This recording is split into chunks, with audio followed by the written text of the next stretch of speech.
আমরা যে জিকির করলাম কার জিকির? আল্লাহ ছাড়া অন্য কারো নামে জিকির করা যাবে না। ধরেন বাবার নামে জিকির করা হবে? এমনকি কেউ যদি সবসময় আমাদের নবীর নাম নিয়ে জিকির করে একটা সওয়াব আল্লাহ দেবে। কারণ জিকির শুধুমাত্র একমাত্র তার আল্লাহ।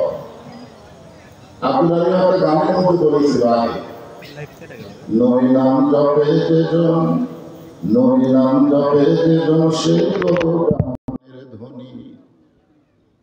আলেম ওলামার আপত্তির কারণে গানের এই অংশ পরিবর্তন করা হয়েছে। এখন এখানে বলা হয় নবী নাম ভাবে যেজন, নবী নাম ভাবে যেজন সেই তো দোজাহানের ধ্বনি। একমাত্র আল্লাহর নাম ছাড়া অন্য কারো নাম জপা যাবে, শুধুমাত্র কার নাম জপতে হবে? আল্লাহ।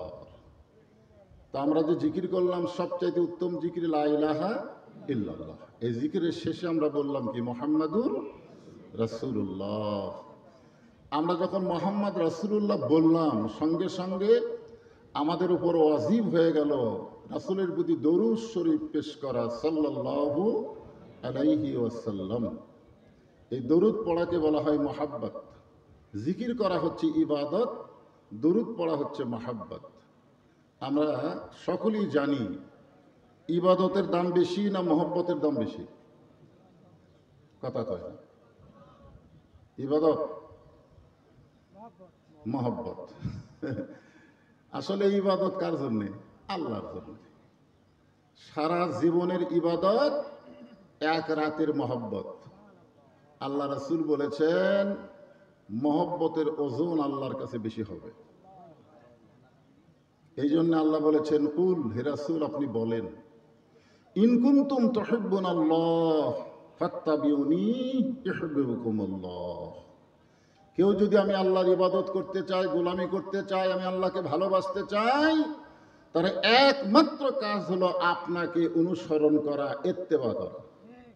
কাকে? আল্লাহকে না রাসূলকে? জোরে বলেন কাকে? রাসূলকে। ফাত্তাবিউনি মানে রাসূলকে ইত্তেবা করো। আল্লাহ বলেছেন ইউহিব্বুকুমুল্লাহ, আমি আল্লাহ আপনাকে ইত্তেবা করার কারণে তাকে মহব্বত করব। আর মহব্বতের পুরস্কার হলো ইয়াগফিরু লাকুম যুনুবাকুম আল্লাহু গফুরুর রহিম। তার জীবনের সব গুনাহ আল্লাহ মাফ করে দিবে। গারে সুরের ভিতরে এক রাত আবু বকর রাদিয়াল্লাহু রাসূলকে মহব্বত করেছিলেন। সেই মহব্বতের কারণ রাসূল বলেছেন ইবাদতের চাইতে ওজন বেশি। আমরা রাসূলের নাম শুনে মহব্বতে দরুদ পড়লাম। এখানে একদল ফেরেশতা আছে, যেই বলেছেন সাল্লাল্লাহু আলাইহি সাল্লাম, বলা মাত্রই ওই ফেরেশতার আপনাদের জোগাড় পড়াই নাই, সঙ্গে সঙ্গে রাসূলের রওজা মোবারকে হাজির হয়ে আপনাদের নাম নিয়ে রাসূলের দরবারে আপনাদের নামে নামে দরুদ এবং সালাম পৌঁছায় দিচ্ছে। জোরে কান সুবহানাল্লাহ। এই জন্য যখনই নবীর নাম উচ্চারণ করব, সঙ্গে সঙ্গে আমরা কি বলবো? সাল্লাল্লাহু আলাইহি ওয়াসাল্লাম। আল্লাহকে আমরা কেউ চিনতাম না। এদের খেয়াল করেন, সিরাত মাহফিল, আল্লাহকে আমরা কেউ চিনতাম না। যিনি আল্লাহ চিনাইছেন তিনি হচ্ছেন আমাদের নবী, ঠিক কিনা বলেন? সেই নবীর মাধ্যমে আল্লাহ তাআলা জানাই দিয়েছেন, লাকাদ কানা লাকুম ফি রাসূলিল্লাহি উসওয়াতুন হাসানা। যদি তোমরা সফলতা অর্জন করতে চাও তাহলে রাসূলকে তোমাদের আদর্শ হিসাবে গ্রহণ করে নাও। একথা কার? পড়াশোনা না এখানে, একথা আমার আল্লাহ। এই আয়াতকে সামনে নিয়ে আমি যতটুকু সময় পাই আপনাদের সামনে বলবো, একটু মনোযোগ দিয়ে সকলে শুনবেন। যে আল্লাহ শারীরিক সুস্থতা, মানসিক প্রশান্তি দান করে আজকের এই মাহফিলে আমাদের হাজির